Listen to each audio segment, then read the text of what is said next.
स्थिति से संबंधित मार्ग प्रदर्शना समय प्रति समय मिलती रहती है और आपकी कुशल कुशाग्र बुद्धि ने ये बात समझ ली थी कि सबसे अधिक भाग्य बनाने वाली सेवा कौन सी है, इसलिए आपने भोलानाथ का भंडारा सेलेक्ट किया, जहाँ ज्ञान योग को डायरेक्ट भोजन में इंजेक्ट करके सर्वात्माओं तक पहुँचाया जा सके।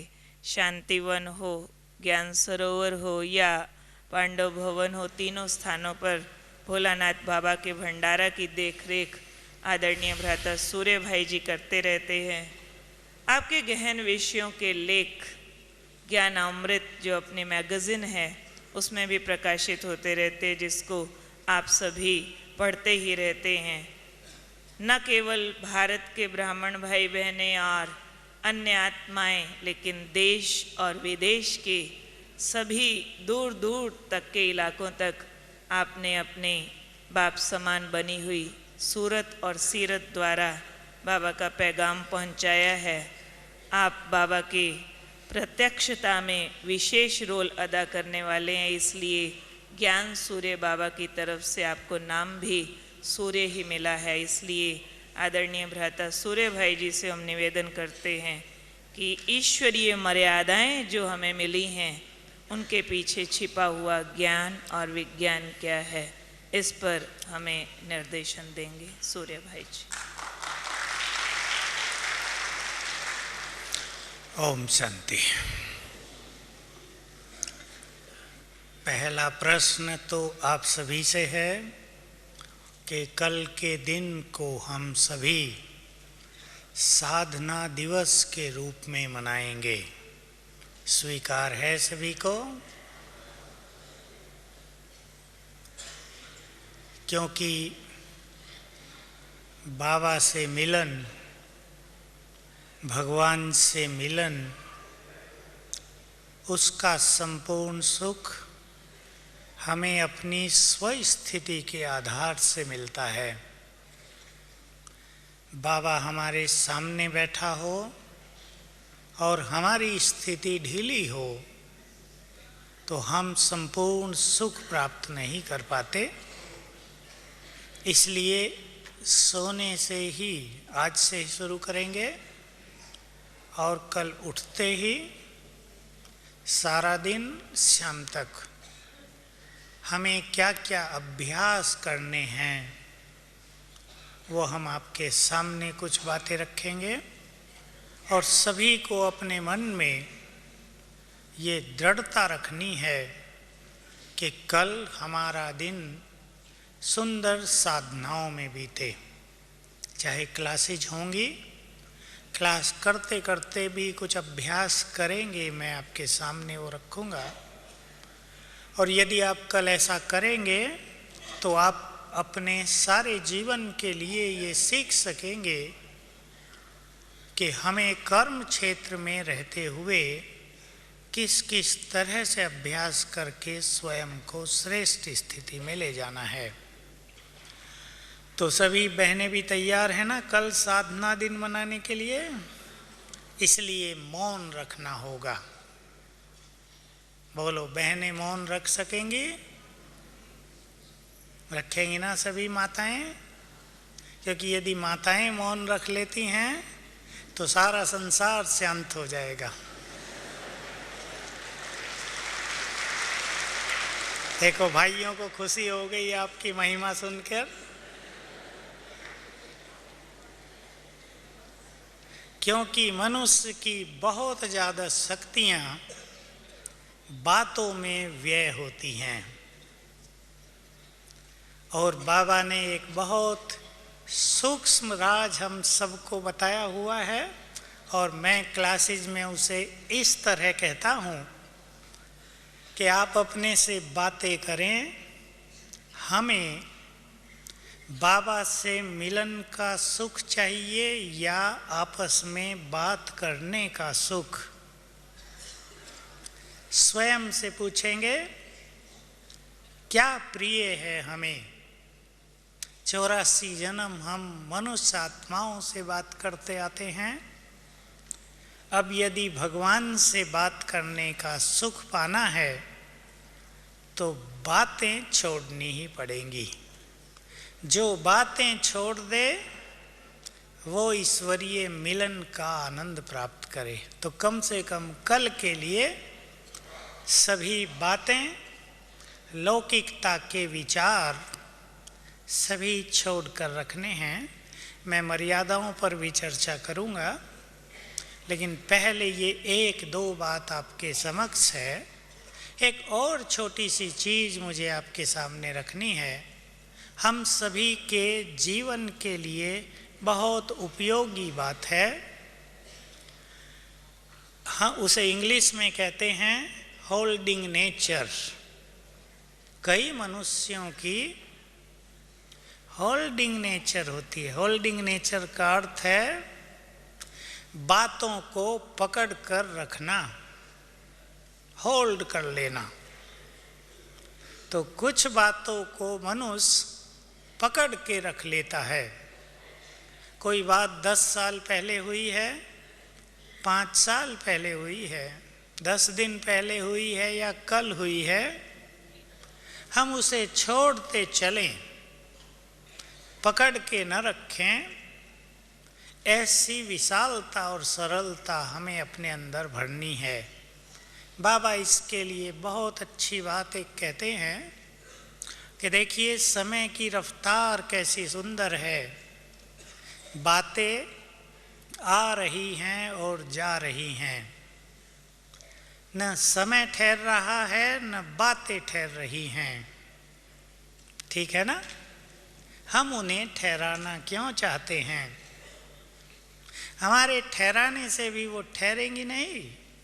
यदि हमने बातों को पकड़ना चाहा तो हम ही उनमें उलझ कर रह जाएंगे, बातें तो और आगे बढ़ जाएंगी। इसलिए अपने जीवन की गति समय की गति के अनुसार ढाल देनी है कि जैसे समय गतिमान है, जैसे बातें आ रही हैं और जा रही हैं, हम भी गतिमान रहें। बातों को जाने दें, उन्हें पकड़ कर न रखें। क्योंकि मनुष्य के पास ये होल्डिंग नेचर है, बातों को पकड़ कर रखने की आदत है। इसलिए शरीर में बहुत सारी बीमारियां हैं। हमें एक सूक्ष्म रहस्य जान रखकर हमेशा याद रखना चाहिए कि जो संकल्प हमने अपने मन में रख लिया वो बार बार हमारे अंदर निगेटिव एनर्जी क्रिएट करता रहेगा। माताएं भी समझ लें, जो उल्टा संकल्प हमने अपने अंदर रख लिया वो बार बार हमारे अंदर में गलत एनर्जी को उत्पन्न करता रहेगा और उससे शरीर की बीमारियां बढ़ेंगी। इसलिए जीवन में बहुत ध्यान रखना है कि कोई संकल्प, बातें भी संकल्प रूप में रहती हैं अंदर, उसको जो गलत है उसको अपने अंतर मन में स्थान नहीं देना है। प्रैक्टिस की ज़रूरत है। इसके लिए बहुत अच्छे विवेक की भी ज़रूरत है कि हमें अपने अंतर चित्त को, अपने विवेक को संपूर्ण रूप से खाली रखना है ताकि बाबा का दिव्य विवेक उसमें भरता रहे। उससे हमारा तन भी पावन हो जाएगा और मन भी। हम रोज मुरलियों में सुनते हैं, बाबा हम सभी को पावन बनाने आए हैं। संपूर्ण पवित्रता इस संसार में सबसे बड़ी चीज है। जब इस धरती पर थोड़ी आत्माएं भी संपूर्ण पवित्रता के समीप पहुंच जाएंगी तो ये संसार तेजी से बदलने लगेगा। हमें प्रकृति को बदलना है, सारे वायुमंडल को बदलना है, स्वयं को भी पावन करना है।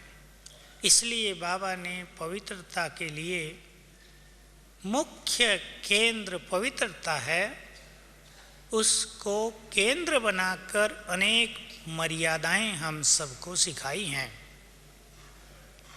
कुछ भाई बहनें मर्यादाओं को बंधन समझते हैं।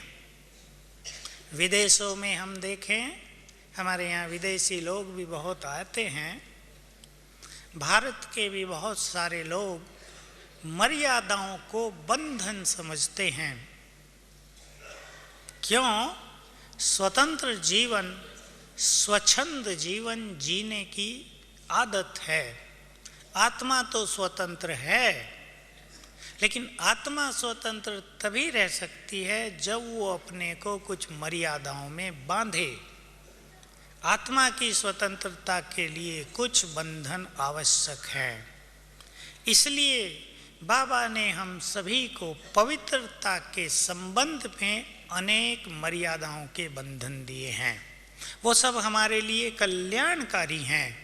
हम ये सोच लेते हैं भला इससे क्या होगा, इससे क्या होगा, ये बात क्यों, ये बात क्यों। लेकिन हमारी सेफ्टी के लिए, हमारी स्थिति को महान बनाने के लिए बाबा ने वो लक्ष्मण रेखाएं हमारे लिए खींच दी हैं।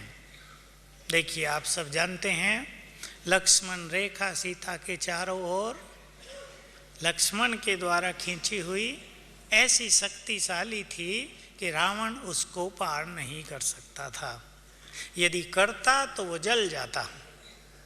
हमारी भी मर्यादाओं की रेखाएं ऐसी शक्तिशाली हैं, उससे माया पार नहीं कर सकती, करेगी तो नष्ट हो जाएगी। इसलिए हमें इन मर्यादाओं को कल्याणकारी समझते हुए अपने जीवन को रॉयल बना लेना है। मैं एक छोटी सी मर्यादा की बात आपके सामने करूं, भोजन की। और आप सभी जो संसार में रहते हैं उन्हें कहीं ना कहीं भोजन का कष्ट होता है। बहुत सिंपल सी फिलॉसफी हम सबको याद रखनी चाहिए कि प्रकृति में, बहुत ध्यान से सुनेंगे आपको ये सिद्धांत अनेक जगह काम आएगा। प्रकृति मनुष्य के संकल्पों के वाइब्रेशंस को तुरंत ग्रहण कर लेती है। मनुष्यों से भी बहुत अधिक ज़्यादा सेंसिटिव है प्रकृति। प्रकृति की ग्रहण शक्ति, मनुष्य के वाइब्रेशंस को ग्रहण करने की शक्ति बहुत तीव्र है। हमारे घर में यदि पानी रखा है, मात्र सब अपने घरों में पानी रखते हैं, जग में भर के, घड़े में, किसी टंकी में। हम सब के जो वाइब्रेशंस उस घर में होते हैं वो पानी एब्जॉर्ब करता रहता है, पानी उन्हें सोखता रहता है, और जो भी उसको पीता है वो उसके अंदर चले जाते हैं। भोजन हम बनाते हैं जिस फीलिंग में, जिस भावना में। देखिए, कई चीज़ें काम करेंगी। हमारी फीलिंग्स, हमारी भावनाएं, हमारा प्यार, हमारा योग युक्त संकल्प, योग युक्त स्थिति, इन सब को भोजन तत्काल ग्रहण कर लेता है। अब हमें स्वयं विचार कर लेना है कि जैसा भोजन हम खाएंगे उसका प्रभाव हमारी स्थिति पर अवश्य आएगा। बाबा के ये महावाक्य हैं कि यदि तुम योग युक्त भोजन खाओ, मुझे याद है मैंने 68 में दिल्ली राजौरी गार्डन में बाबा का ये मैसेज सुना था कि यदि तुम योग युक्त बनाया हुआ भोजन और योग में खाओ तो आत्मा 50% पावन तो भोजन से हो जाएगी, 50% आधी पवित्रता, आत्मा का आधा शुद्धिकरण पवित्र भोजन से हो जाएगा। ऐसे ही बाबा ने हम सब के लिए बोल की मर्यादाएं निश्चित की हैं। अब आप स्वयं अपनी स्थिति और परिस्थितियों को देखते हुए जब आप कहीं लौकिक में जाते हैं तो आपको क्या करना है, जो आपका भोजन ठीक रहे, शुद्ध रहे, इस पर आप स्वयं विचार करेंगे। बोल की मर्यादा, बाबा ने इसमें मुरलियों में हमें एक ही लाइन में सारा राज बता दिया। तुम्हारे मुख से ज्ञान रतन निकले, ये मर्यादा है। हमारे बोल किसी को कष्ट न दें। आज भी बाबा ने कहा मुरली में एक दो बार, चेक करो हम किसी को सताते तो नहीं हैं। हम अपने ब्राह्मण परिवार में देख सकते हैं, बहुत बहुत बड़ा पाप दूसरों को सताना है। बड़े बड़े पाप तो छूट जाते हैं, लेकिन दूसरों को कष्ट पहुंचाना, मानसिक रूप से हिंसा कर देना, दूसरों की खुशी को छीन लेना, ये बहुत बड़े पाप का खाता बढ़ा देता है हमारे अंदर, और इसका परिणाम बहुत खराब होता है। हम अनेकों की शरीर छोड़ने की बातें सुनते रहते हैं रोज।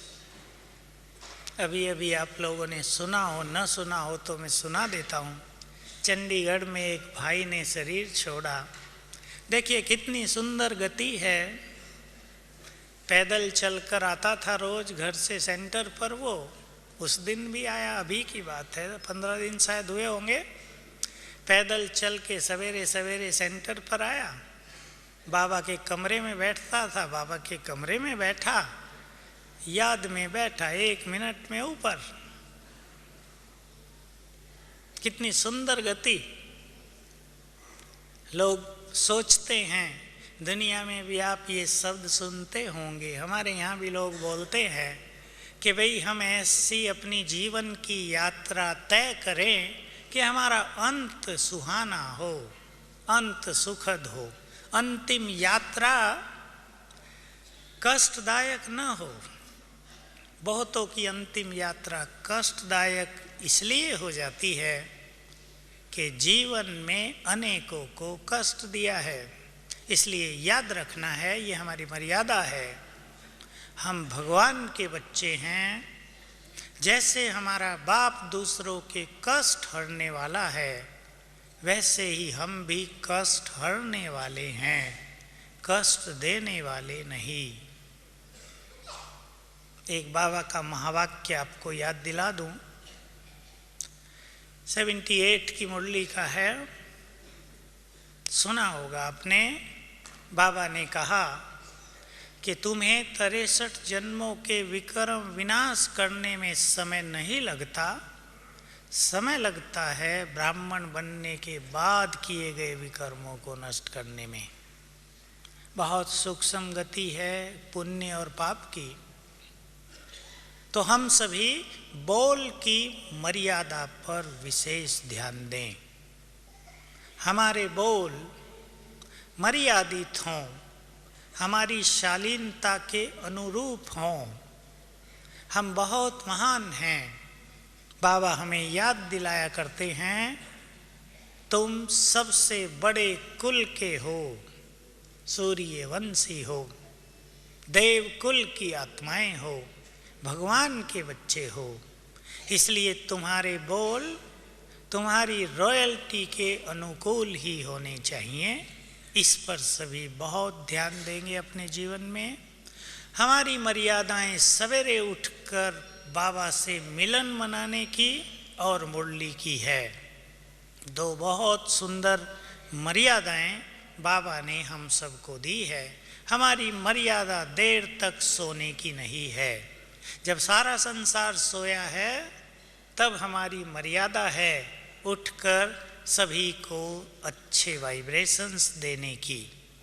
यदि किसी का जीवन समस्याओं से भरा है तो उसे जान लेना चाहिए वो अमृत वेले की मर्यादा का पालन नहीं करते। अमृत वेले को ठीक करने से जीवन की अनेक समस्याएं स्वतः ही ठीक हो जाती हैं। बाबा उदाहरण देते हैं इस पर। जैसे आपके घर में बिजली के बहुत सारे साधन लगे हों, लेकिन मेन कनेक्शन में कोई तार लूज हो तो सारे ही नहीं चलेंगे, पंखा भी नहीं चलेगा, लाइट भी नहीं, फ्रिज भी नहीं। अगर उस कनेक्शन को ठीक कर दिया जाए तो सभी चलने लगेंगे। हम भी यदि अमृत वेले स्वयं की स्थिति को अच्छी तरह सेट करेंगे तो सारा दिन विघ्नों से मुक्त बीतेगा। अभी 2-3 दिन पहले इस संबंध में हमने एक बहुत सुंदर बात सबने सुनी है, जो यहाँ थे उन्होंने यहाँ सुनी है।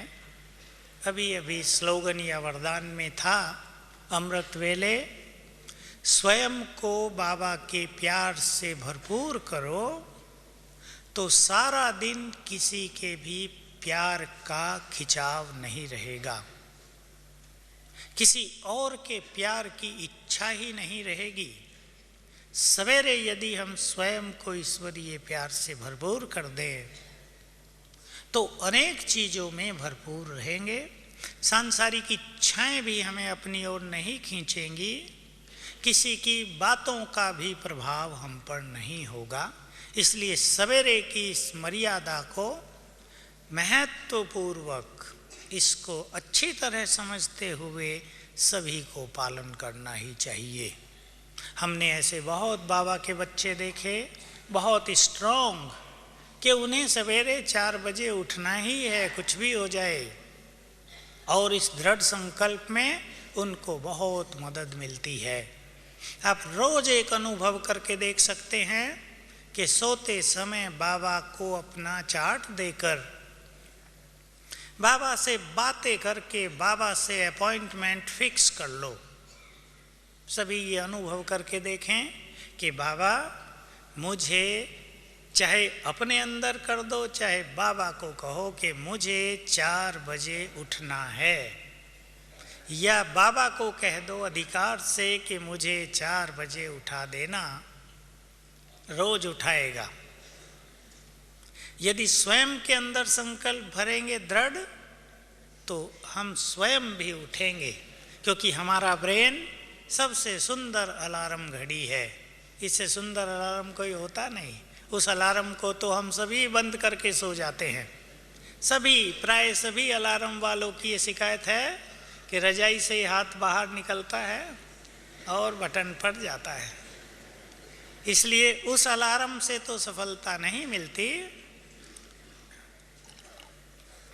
लेकिन बुद्धि का अलार्म जो हमें स्वयं जगाएगा उसमें सुस्ती नहीं रहेगी। हमारी मुरली, बहुत भाई बहने मुरली सुनने में काफ़ी ढीले होते हैं, कोई भी कारण दे देते हैं, देर से सोए, काम है, ऑफिस जाना है या और कुछ है, लेकिन मुरली के महत्व को जानने वाले मुरली का संपूर्ण रस प्राप्त कर लेते हैं। बहुत सुख है मुरली में। जब भगवान ज्ञान की बरसात करता हो तब हम उसमें न भीगें। जब भगवान स्वयं सत्य हमारे सामने स्पष्ट करता हो तब हम कहीं व्यस्त हों तो बहुत बड़ी मिसिंग होगी जीवन में, क्योंकि हमारी संपूर्णता में या जीवन को सहज बनाने के लिए या जीवन में सुख शांति लाने के लिए हमें ज्ञान के बल की भी बहुत आवश्यकता है। इक्वल जितना बल योग का चाहिए उतना ही बल ज्ञान का भी चाहिए। इसलिए रोज स्वयं में ज्ञान का बल भर देना, इसकी बहुत बहुत आवश्यकता है। जीवन की उन्नति के लिए उसका कोई न कोई साधन बना अवश्य लेना चाहिए। मैंने पिछले साल क्लास में एक छोटी सी राय दी थी और बहुतों ने उसको प्रयोग किया है बहुत सफलता के साथ। वो छोटी सी राय ये थी कि अमृत वेले को अच्छा करने के लिए सवेरे उठकर अपने घर में जैसे भी संभव हो, घर में आप अकेले ज्ञान में हैं उसका साधन बना लें। उठते ही बाबा की, चाहे अव्यक्त बाबा की, साकार बाबा की मुरली सुन ले 10-15 मिनट। बहुतों ने इसको किया है। अगर पूरा परिवार ज्ञान में है तो बहुतों ने ऐसे किया कि बाबा की वीडियो ले गए हैं वीसीडी, और सवेरे चलाई तो ऐसा ही लगा कि घर में अव्यक्त बाबा आ गए हैं। वातावरण संपूर्ण रूप से बदल गया। किसी के पास नहीं है, टेप है, तो साकार बाबा की मुरली चला दी, 5 मिनट बाबा की आवाज़ जो चली तो ऐसा लगा सुस्ती के वाइब्रेशंस दूर चले गए हैं, कोसों दूर। बहुत अच्छा ये अनुभव रहा, क्योंकि सवेरे सवेरे हमें अपने ब्रेन को जागृत करने की आवश्यकता है। हम सोए थे, कहीं शरीर पर नींद का इफेक्ट था, कहीं स्वप्नों का इफेक्ट था, कहीं भोजन का इफेक्ट था, कहीं अनेक बीमारियों का इफेक्ट था। इसलिए जब मनुष्य उठता है तो हर व्यक्ति संपूर्ण रूप से फ्रेश नहीं होता, उसके विचार दबे रहते हैं। उसको जागृत करना आवश्यक है, और उठते ही आप बाबा से बातें करें, फिर योग अभ्यास करेंगे। मैं कल के लिए एक ड्रिल भी आपके सामने रखूँगा, उसका भी सभी को अभ्यास करना है। तो हमें जो बाबा ने मर्यादाएं दी हैं वो हमारे लिए कल्याणकारी हैं। ये सभी बातें प्योरिटी में आती हैं। हमें अपनी प्योरिटी को बहुत बढ़ाना है। पवित्रता जैसी शक्ति और कोई नहीं है। किसी धर्म के लिए, अपने जीवन के लिए, पारिवारिक जीवन के लिए हम चेक करके देख सकते हैं अपने जीवन में पवित्रता की कमी अनेक विघ्न और समस्याओं का कारण है। क्योंकि हर एक अपनी पवित्रता और अपवित्रता को स्वयं जानता है, इसलिए स्वयं अपने जीवन पर दृष्टि डाल सकते हैं। पवित्रता की कमी माना विघ्नों का आह्वान। इसलिए पवित्रता में बहुत स्ट्रोंग होना है। ये शक्ति हमारे साथ लंबा समय तक चलने वाली है। अब एक बात और आपको याद दिला दूं, इस सीजन की पहली मुरली से, जो बहुत ही अच्छी है और सभी को उसका फायदा उठाना है। बाबा ने इस सीजन की पहली मुरली में कहा है, यदि तुम दिल से कहो मेरा बाबा, तो क्या होगा? बोलो, किसको याद है? हाँ, पहली बात, एक मच्छर मेरे चारों ओर घूम रहा है सुनने के लिए। यदि तुम दिल से कहोगे मेरा बाबा, इससे पहली बात, यदि तुम दिल से कहोगे मेरा बाबा, जुबान से नहीं तो दिल की आवाज बाबा तक पहुंचेगी और वापसी में मदद मिलेगी। मुझे ऐसा अनुभव रहा कि जो आत्माएं इस समय बाबा से अपनापन कर लेंगी, बहुत ज्यादा अपनापन, उनकी आवाज द्वापर युग के बाद भी बाबा तक पहुंचेगी और रिटर्न में मदद आएगी। इसलिए हम पूरी भक्ति काल में भगवान को मदद के लिए बांध सकते हैं अपनेपन के द्वारा। अपनेपन से सभी परिचित हैं। जो माँ बाप यहाँ बैठे हैं लौकिक में, जब वो अपने बच्चों को देखते हैं तो कैसा अपनापन होता है, और जब दूसरों के बच्चों को देखते हैं तो क्या फीलिंग रहती है। भले ही दोनों से ही प्यार हो, अपने बच्चों में अपनापन, सब उसके अनुभवी हैं। बाबा में अपनापन, कल हमने बाबा की मुरली में बहुत सुंदर बात सुनी सबने। यदि तुम समर्पित होते हो बाबा पर, यदि तुम कहते हो मेरा सब कुछ तेरा, तो बाबा का सब कुछ भी तुम्हारा। ऐसा भोलानाथ है बाबा, जबकि हमारे पास तो कुछ भी नहीं है देने को। हम जो कुछ कहते हैं मेरा सब कुछ तेरा, वो है कितना, और उधर से जो कुछ आएगा वो कितना। अथाह न केवल धन संपत्ति, सुख, शांति, शक्तियाँ, संपूर्ण पवित्रता वो सब तुम्हारी। इसलिए अपनेपन को बढ़ाना है और इस अपनेपन के साथ जो बहुत बहुत काम की चीज है हमारी, बाबा पर अधिकार। बहुत सुंदर बात है ये, और हम सभी बाबा के बच्चे इस चीज को बहुत अच्छी तरह जान सकते हैं, जानते हैं। हम ही उस पर अधिकार रख सकते हैं, हमारे सिवाय औरों को तो अधिकार रखना आता ही नहीं, उन्हें पता ही नहीं। अधिकार को फील करें, अधिकार को यूज करें, वो हमारा है। अपनों पर अधिकार होता ही है। भक्त और भगवान की फीलिंग न रह जाए। कई बाबा के बच्चों में कुछ समय तक भक्त और भगवान की फीलिंग चल जाती है, वो नहीं, अपनेपन से अधिकार की भावना। सभी माताएं समझ रही है ना? अधिकार वो मेरा है, इसलिए उस पर संपूर्ण अधिकार है। कल हम सभी को संपूर्ण साधनाएं करनी हैं। कल का दिन साधना के लिए है। कल का दिन बस हमारा अपने लिए है। पक्का कर देंगे सभी अपने संकल्पों में, कल का दिन केवल स्व उन्नति के लिए है, बाबा से सब कुछ पाने के लिए है। बहुत अच्छा समय हमारे पास है अब से और कल तक, इसमें हम कुछ तैयारी करेंगे। सबसे पहली चीज अब नोट भी कर लेंगे और सवेरे से ही अभ्यास करेंगे। जैसे ही आँख खुले ऊपर की ओर देखेंगे कि ज्ञान सूर्य अपनी शक्तियों की किरणें हम पर डाल रहा है।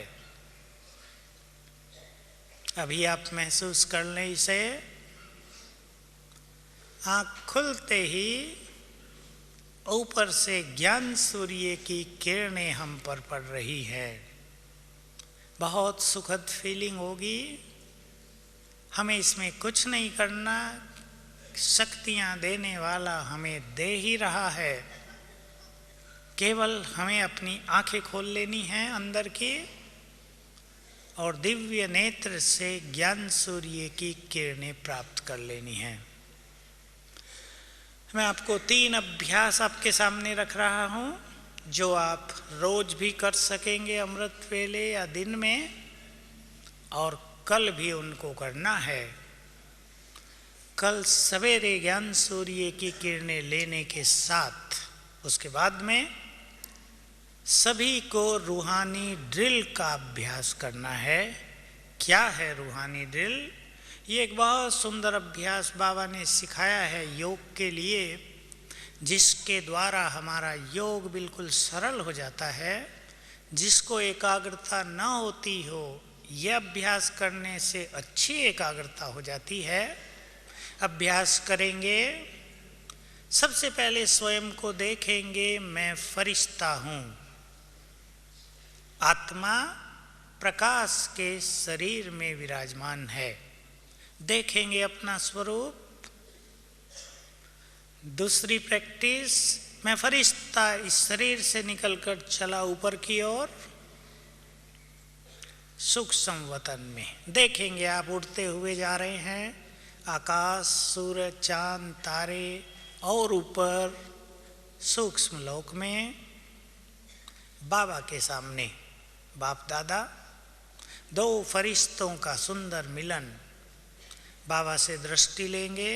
रोज दृष्टि ले सकते हैं, बहुत अच्छी। बातें करेंगे 10-10 सेकंड, 10 सेकंड बाबा के पास ठहरेंगे। तीसरा अभ्यास, सूक्ष्म शरीर यहीं छोड़कर मैं चमकती हुई ज्योति उड़कर चली परमधाम सर्वशक्तिवान के पास। अब उसके किरणों के नीचे हूं 10 सेकंड। फिर वहां से वापसी यात्रा। मैं आत्मा नीचे आई, सूक्ष्म वतन में, सूक्ष्म शरीर में, बाबा के सामने। फिर मैं फरिश्ता नीचे उतरा, इस शरीर में प्रवेश कर लिया। ये स्पिरिचुअल ड्रिल है, रूहानी ड्रिल। एक हो गया ये चक्र, ऐसा 5 बार करेंगे और आप रोज सवेरे करें अपने घर में। ऐसा अच्छा अनुभव होगा, सुस्ती भी खत्म हो जाएगी, ब्रेन भी जागृत हो जाएगा। दूसरा अभ्यास भी ऐसा ही किया जा सकता है, बिल्कुल इससे मिला हुआ है, 5 स्वरूपों का अभ्यास। मैं 1 ही मिनट में बता देता हूँ। मैं आत्मा, चमकती हुई ज्योति 5 सेकंड, मैं अपने देव स्वरूप में 5 सेकंड, इष्ट देव देवी 5 सेकंड, फिर ब्राह्मण। जब ब्राह्मण का अभ्यास करेंगे तो ऐसा देखेंगे सद्गुरु के आशीर्वाद का हाथ मेरे सिर पर, फिर मैं फरिश्ता, फिर मैं आत्मा, देवता, इष्ट देव, ब्राह्मण, फरिश्ता। 5 बार इसको करेंगे। ये दोनों अभ्यास हमारी योग की सुंदर ग्राउंड तैयार कर देते हैं। जिसका भी संसार में ब्राह्मणों में योग न लगता हो, 1 दिन में योग लग सकता है। ये अभ्यास करने से, आपके पास भी कोई आए योग नहीं लगता इस समस्या से, आप ये दोनों ड्रिल उन्हें सिखा दें। 1 ही दिन में यदि वो 5 बार ऐसे अभ्यास कर ले, 5 अभ्यास 5 बार, 1 ही दिन में चित्त स्थिर हो जाएगा। सवेरे फिर आप योग का आनंद लेंगे, मौन अच्छी तरह से रहेगा, स्वेच्छा से मौन रखना है। बाबा से बातें करते रहने हैं, बाबा से अपना लिंक बनाए रखना है, तो मौन का भी सुख मिलेगा। सारे दिन के लिए मैं आपको 2 अभ्यास दे देता हूँ, कभी एक अभ्यास, कभी दूसरा, फिर पहला, फिर दूसरा। सारे दिन में अनेक बार करेंगे। पहला अभ्यास है जो बाबा हमें सदा सिखाते रहते हैं, बहुत सरल। आप याद करेंगे कि जैसे श्याम को बाबा दादी के तन में प्रवेश करेंगे, वैसे ही मैं आत्मा इस तन में आई हूँ, अवतार हूँ मैं, भ्रकुटी सिंहासन पर बैठ गई हूँ आकर। ऐसा अभ्यास हर घंटे में 1 बार। बहुत सिंपल है, कुछ भी कठिन साधना नहीं है। हम सबको ज्ञान है ये कि हम आत्माओं ने शरीर में प्रवेश किया है। इसको फील करना है कि परम धाम से मैं आत्मा चली, चमकती हुई ज्योति शरीर में आकर भ्रकुटी में बैठ गई। बातें कर लेनी अपने से, मैं अंदर बैठी हूँ आत्मा, इस शरीर की मालिक हूँ, कंट्रोलर हूँ, न्यारी हूँ, शांति स्थापना के लिए इस धरा पर आई हूँ। इस संसार में मुझे पवित्र वाइब्रेशंस फैलाने हैं, इसलिए आई हूँ। दूसरा अभ्यास, ये भी एक ड्रिल है, ठीक वैसे ही योग को सरल करने वाली, और हर घंटे आप करते रहेंगे। ये कई बार की जा सकती है, बिल्कुल सिंपल। मैं आत्मा भ्रकुटी सिंहासन पर, यहाँ से उड़कर चली सीधी परम धाम, शिव बाबा को टच किया, उसकी शक्तियाँ मुझ में आ गई। मैं आत्मा वापिस भ्रकुटी सिंहासन पर, फिर उड़कर चली परम धाम, ज्ञान सूर्य को टच किया, फिर वापिस आई भ्रकुटी की कुटिया में। ये ड्रिल बार बार करते रहेंगे। इनसे फायदा होगा, मन सारा दिन शांत रहेगा। हमें केवल एकाग्रता योग के समय ही नहीं चाहिए। सच्ची एकाग्रता वो है जिसमें मन सारा दिन ही लगभग शांत रहे, किसी भी उलझन से मुक्त, कोई भी दुविधा उसमें ना हो, कोई भी निगेटिविटी ना हो, मुक्त रहे। ऐसी स्थिति हम प्राप्त करेंगे इन अभ्यास के द्वारा। ये मैंने 4 बातें आपको कही, आप इनमें से कभी कोई नंबरवार कर सकते हैं। ज़्यादा इसलिए रखनी चाहिए अपने पास कि मन एक ही बात का अभ्यास करते करते कुछ समय के बाद उसमें नीरसता अनुभव करेगा। ये हर एक के मन की गति है ही। कितना भी अच्छा अभ्यास हम कर रहे हों, उसका अभ्यास रोज नहीं किया जा सकता, हमें उसमें परिवर्तन करते रहना चाहिए। ऐसे ही योग के और भी बहुत सारे अभ्यास हैं। अब मैं आपके सामने रख देता हूँ कुछ स्वमान। योग के इन अभ्यासों के साथ कुछ स्वमान का अभ्यास करेंगे। कल सारा दिन ये मन और बुद्धि का काम रहेगा सबका। क्लासेज सुनते हुए भी ये अभ्यास करेंगे। देखिए, जब हम क्लास सुनते हैं, विशेष रूप से जब मुरली सुनते हैं, मैं आपको एक छोटा सा अनुभव सुनाऊं अपना। 73 में हमारे यहाँ दिल्ली में सबसे पहला मेला लगा। पहले भारत में मेले नहीं थे, वो नेशनल लेवल का मेला था। हर जोन ने एक एक स्टॉल लगाया था। तो एक स्टॉल मधुबन को मिला था, मधुबन का पूरा नक्शा बनाना था। तो मैं और 2-3 भाई उसके लिए गए थे। तो बात ये थी कि रोज़ 6 बजे वहाँ जाना होता था मेले ग्राउंड में, रामलीला मैदान में। तो मुरली रोज मिस होनी थी। अब 1 मास मुरली मिस होनी थी, और मुझे मुरली से बहुत लगाव है पहले से ही। योग तो मैं कभी भी कर लेता हूँ, मिस हो जाए तो प्रॉब्लम नहीं, लेकिन मुरली मिस हो तो मुझे सुख मिस हो गया ऐसा लगता है। तो मैंने क्या सोचा, तब ऐसा तो नहीं होता था कि मुरली मिल जाएंगी, बहुत छपती हैं जैसे आजकल है कि लेके पढ़ लेंगे। सेंटरों पे भी लिमिटेड मुरलियाँ जाती थी, और दिल्ली पांडव भवन में बहुत सारे भाई बहनें थे, इसलिए किसी को मुरली मिले ये संभव नहीं था। तो मैंने एक संकल्प किया। जैसे ही हम 6-6:15 मेले ग्राउंड में पहुंचते थे तो वहाँ संपूर्ण शांति होती थी। तो मैंने सोचा कि मैं रोज वहाँ पहुंचकर, तब मुरली 6:15 और 6:30 के बीच शुरू हो जाती थी, और अपने को सूक्ष्म वतन में स्थित करके बाबा से थोड़ी देर कुछ महावाक्य सुनूं। एक नया प्रयोग था, पहली बार मेरे जीवन का। तो बहुत अच्छा हुआ। बस इस काम में मुझे 5-7 मिनट लगते होंगे, और मुझे ऐसा लगता था कि जो मिसिंग लग रही थी मुरली न सुनने की, वो खत्म हुई। जैसे सुन ली है, अमृत से भरपूर हो गया है बुद्धि, और सब कुछ ठीक ठाक।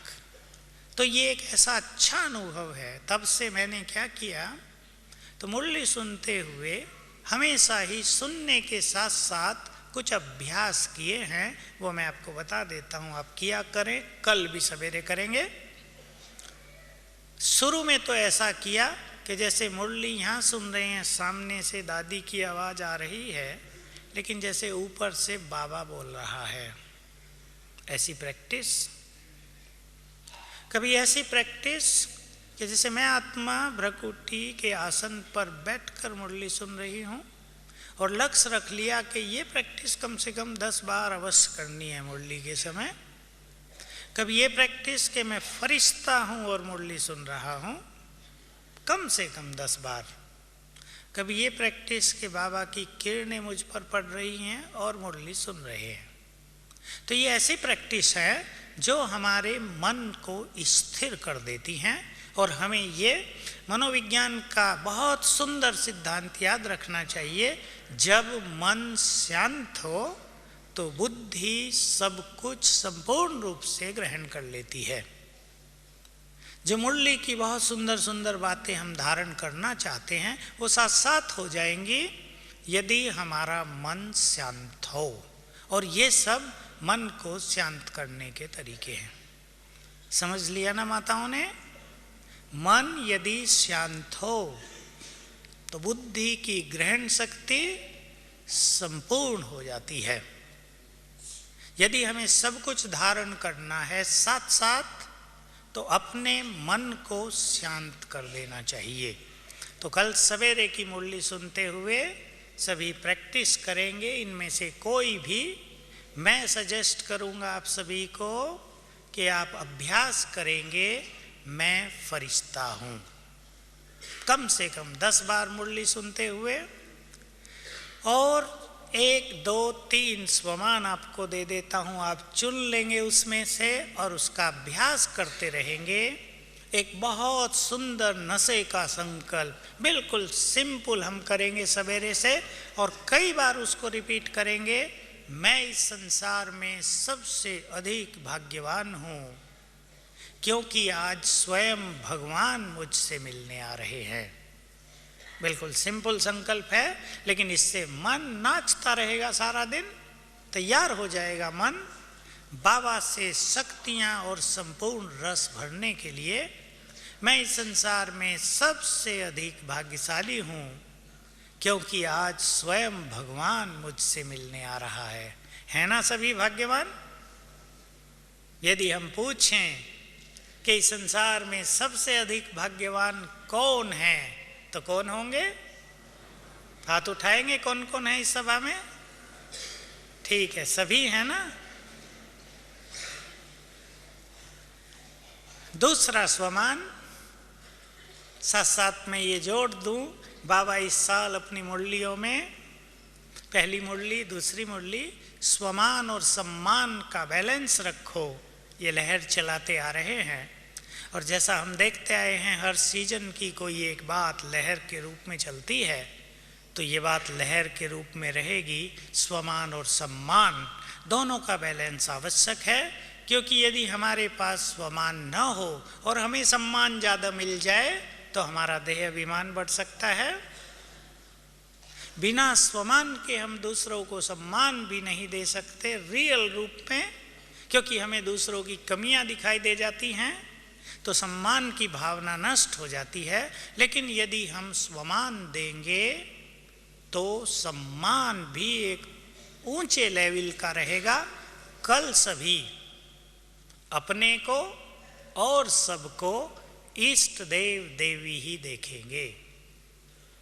जब दूसरों को देखेंगे, ये सब इष्ट देवियां हैं, इष्ट देव हैं, मैं भी इष्ट देव हूं, तो ऐसा लगेगा कि शांतिवन में सारे संसार के इष्ट देव देवियां इकट्ठे हो गए हैं।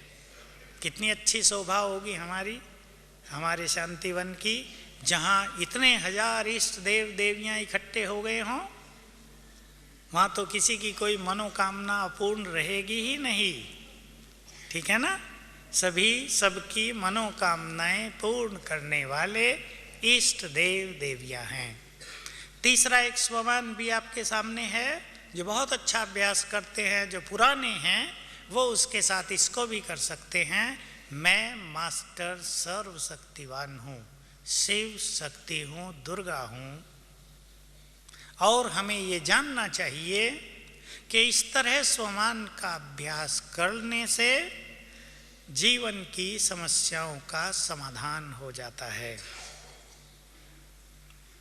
बहुतों को आप में से पता है, मेरे पास जब कोई भी अपनी समस्याएं लेकर आता है, तो मैं बहुत साल से, लगभग 10 साल से, हर समस्या का समाधान स्वमान के द्वारा सजेस्ट करता हूँ, और आज तक 100% रिजल्ट है, सफल। ऐसी कोई संसार की समस्या नहीं जो श्रेष्ठ स्वमान के द्वारा समाप्त न होती हो। अच्छे अच्छे बिजनेसमैन 10 लाख के कर्ज में डूब गए, कोई उधार लिया हुआ दे नहीं रहा, डिप्रेशन हो रहा है, योग नहीं लगता है। ऐसे ऐसे केस हफ्ते 10 और 15 दिन में ठीक हो गए। स्वमान के अभ्यास किए, अपनी स्थिति श्रेष्ठ हुई, परिस्थितियां अनुकूल हो गई। बाबा ने हम सभी को इतना सुंदर और गुह्य ये सिद्धांत बताया है, जैसी स्वस्थिति वैसी ही परिस्थिति। इसको सभी ध्यान दें। संसार की सभी परिस्थितियों को समाप्त किया जा सकता है श्रेष्ठ स्वस्थिति के द्वारा। हमारी स्थिति बदलते ही, हमारे मन के भाव और विचार बदलते ही परिस्थितियां बदलने लगती हैं। तो कल सभी हम इस तरह योग की ड्रिल्स और स्वमान के अभ्यास करेंगे, और सवेरे से ही ऐसा लगे, मेरी तो इच्छा रहती है और सवेरे तो हो ही जाता है, कि शांति वन शांति धाम हो जाए। ठीक है? और ये निर्भर करेगा माताओं पर। होता क्या है कि सवेरे तो माताएं मौन रखती हैं, लेकिन जैसे ही नाश्ता खाती हैं तो ताकत आ जाती है ना बोलने की, फिर बोलना शुरू कर देती है। इसलिए दूसरी राय ये है कि कल भोजन हल्का करेंगे सभी, ठीक है, और शाम तक सभी मौन रखेंगे और ऐसे अच्छे अभ्यास करेंगे तो मुझे विश्वास है कि बाबा का मिलन यादगार हो जाएगा। ओम शांति। अभी 3 मिनट योग करके ही उठेंगी माताएं।